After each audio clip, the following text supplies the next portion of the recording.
A verse known to many, but not always practiced, says, "Do not be deceived. Evil company corrupts good habits." When the sacred text warns by saying, "Do not be deceived," the first lesson we receive is how easy is for the human being to be deceived, how easy is for us to think that something is not harming us once it's killing us slowly. How easy, easier than you imagine. You think you have enough understanding to recognize when something is harming you and to run away from that. But in reality, this defense mechanism is much sharper when the threat is considerable and imminent. For example, if you're walking on the street and a stray dog comes running, barking at you, would you say, "He won't harm me, let me pet him"? No. You will find a wall, something for you to climb, for you to enter, lock the door behind you. You will run for your life. You will run from that dog because you know that the threat, the danger is considerable and imminent, and the suffering will be immediate. But with dangers that are more subtle and pleasant, that do not cause immediate damage, unfortunately, the human being is very complacent, very slow, and sometimes never wakes up to this danger that threatens their life. That's why they are deceived. That's why people who receive a medical advice, such as "don't eat salt," you have to reduce or eliminate salt from your diet, whether salt, sugar, or fat, whatever it may be. The person loves salt, sugar. And the problem is, they eat and they don't feel bad straight after. When they ingest that dessert, the ice cream, what will they feel? The pleasure of the sugar, of the food. So that pleasure will make them to think, "You see, I ate and it didn't harm me." So they are deceiving themselves, but they know, and everybody knows, that the damage is happening little by little and silently in their veins, in their hearts, in their blood, so on and so forth. But the human being does not react to these small threats that they come in small doses. They tend to be deceived, especially when it is pleasant. And the evil company, for example, in a way is pleasant. Why? Because you know those topics that nobody talk about, you know the elephant in the room that nobody wants to address it, and someone comes and says, "Listen, there's an elephant here in the room." And then you come and say, "Finally someone spoke about it." In a way, it's pleasant for you to have an evil company because there's an element of the forbidden, the element of no one talks about it. Finally someone spoke about it. I think the same way. So the evil company has the element of pleasure, the element of you being aware of what has been said. So and so said that. How did it go? What happened? There is an element of you being informed about things. And when you are informed about things, what happens? You feel powerful because you can join another circle of people. You left one circle of people and then you come to another circle of people and you say, "Did you know what happened? Did you learn what happened? Did you hear about it?" And people, not knowing what happened, they say, "No, what happened?" And then you pass the information forward and you have the sensation, "I'm better informed than you." So it is something truly evil, diabolical, and evil company, as well as food that is harmful and silently kills the person who eats it, evil company corrupts what? The good habits. Do not be deceived. Evil company corrupts good habits. In other words, spoil the good habits.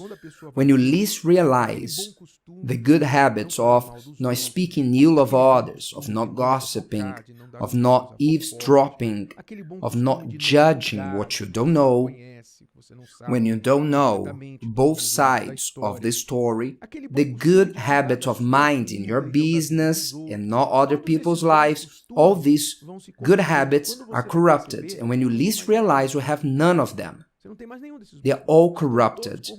They have given way to eavesdropping and have given way to curiosity about the mistakes of others, the bad informations, the bad news. Why does bad news travel so fast? Because people like to listen to bad news. Unfortunately, the human being is so fallen that if they hear, for example, we have a clear example on the work that we do. The Universal Church puts on air, in all means of communications that are available, wonderful testimonies of people who are healed, restored from drugs, from crack, cocaine, people who left crime, prostitution, anyway, people who had their lives, if it was in another place, would become a movie. The stories that we present, all true, if were other people presenting them, they would become books, movies, they'll be on the news. But nobody speaks about it. We are sharing an excellent news. This person was an alcoholic for 30 years and now they are free. It's as if we were saying the dog did their necessities on the pavement. Nobody cares. But when something happens, such as the elderly lady went to the Universal Church and when she climbed the stairs, she hit her head and she went to the hospital, it becomes news. As an owner of a great newspaper here in São Paulo told Bishop Macedo once, he said like this. Bishop Macedo was asking him this. The Universal Church does so much good and you don't speak not even one line about it. But if someone comes to speak ill of us with no proof, you put us right in the cover. What is wrong with you? The bishop asked with all his sincerity. And the newspaper's owner said, Mr. Edir, let me tell you something. If the dog bites you, this is none of my business. Now, if you beat the dog, this is my business. Did you understand, dear friends? Did you understand how the world works? The world works like this. The world is eager for bad news. It's eager for gossip, for things that makes you to feel a little bit better than that person that you heard on the news. Oh, I'm not as evil as them. There's someone worse than me. But not only these words that says, do not be deceived, evil company corrupts good habits, you can check on Proverbs 13 verse 20. You see the following advice. He who walks with wise men will be wise. How wonderful. What a word. He who walks with wise men will be wise, but the companion of fools will be destroyed. So if you want to be wise, if you want to be better in your life, be careful who you walk with and who you listen to. What makes your ear to yearn for more information. Resist within you, because all of us, we have within a curiosity for negative things. Resist within you. Don't satisfy this yearning of your ear to listen or entertain bad conversations with others. And if someone always comes to bring you something bad, cut the person off. They may not be worthy of being in your circle of friends or contact list. Think very well about it.